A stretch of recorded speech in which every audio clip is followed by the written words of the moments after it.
Russia Greenland విషయంలో సంచలనమైనటువంటి వ్యాఖ్యలు చేసింది. అలాగే క్లారిటీ కూడా ఇచ్చింది. ఆ దేశ విదేశాంగ మంత్రి సెర్గీ లావ్రోవ్ అయితే స్పష్టం చేశారు.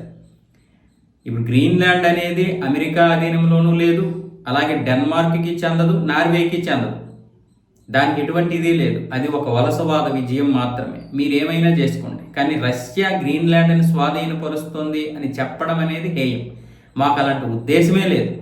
మాకు అలాంటి ఉద్దేశం లేదన్న విషయం అమెరికాకి తెలుసు, ట్రంప్కి తెలుసు. కాకపోతే మమ్మల్ని బూచీగా చూపించి గ్రీన్లాండ్ని స్వాధీనం చేసుకోవడం అనేది మమ్మల్ని అత్యంత విస్మయానికి గురి చేస్తుంది. ఒక నాటో దేశం అమెరికా మరో నాటో సభ్య దేశమైనటువంటి డెన్మార్క్ని బెదిరించడం అన్నది ఇది అసాధారణమైనటువంటిది. నాటో కూటమిలో అంటే నాటో కూటమి ఎంత బలహీన పడిందో ఇప్పుడు ఈ విషయాలన్నీ బయటపడుతున్నాయి.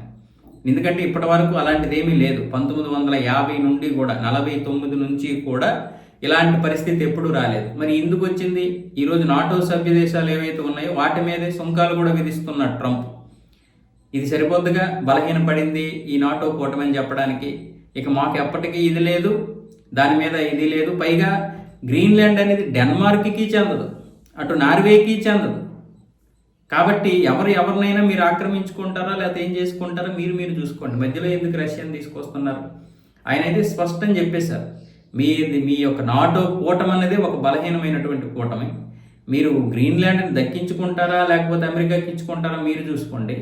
కానీ ఇలాంటి పరిస్థితులు ఏవైనా వస్తే మాత్రం రష్యా స్పష్టంగా చెప్తోంది, ఎవరి మీద దాడి చేసి ప్రతిదాన్ని స్వాధీనం చేసుకుంటాం, స్వేచ్ఛని లేకుండా చేస్తాం అంటే మాత్రం రష్యా వీలైనంత వరకు కాపాడే ప్రయత్నం చేస్తుందని మొన్న రష్యా చేసినటువంటి వ్యాఖ్యలు ఏవైతే ఉన్నాయో, ఒక ప్రకటన ఏదైతే ఉందో, అంటే గ్రీన్లాండ్ని స్వాధీనం చేసుకోవాలి లేకపోతే దాన్ని ఆక్రమించుకోవాలి అని ఇదేదైతే ఉందో దానికి మేము వ్యతిరేకం.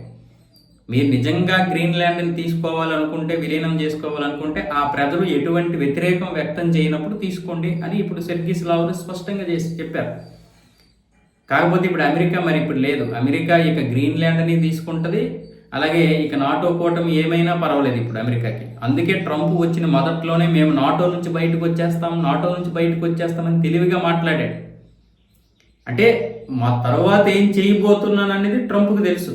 అందుకే నాటో నుంచి బయటకు వచ్చేస్తానని ప్రతిసారి అన్నాడు. నాటో నుంచి బయటికి రాడు. కాకపోతే నాటో నుంచి ఎందుకు బయటకు వచ్చేస్తానన్నాడు అంటే, నేను చేసేటటువంటి చర్యలు అలా ఉంటాయి. ఆ చర్యలకి తర్వాత మళ్ళీ ఇదే పరిస్థితి వస్తుంది. నాటో దేశం నుంచి బయటికి రావడమో లేకపోతే నాటో దేశం తనను వ్యతిరేకించడమో జరుగుతుంది. ఖచ్చితంగా అదే జరిగింది. అందుకే మొదటి నుంచి కూడా చెప్పుకుంటూ వచ్చాడు అలాగా.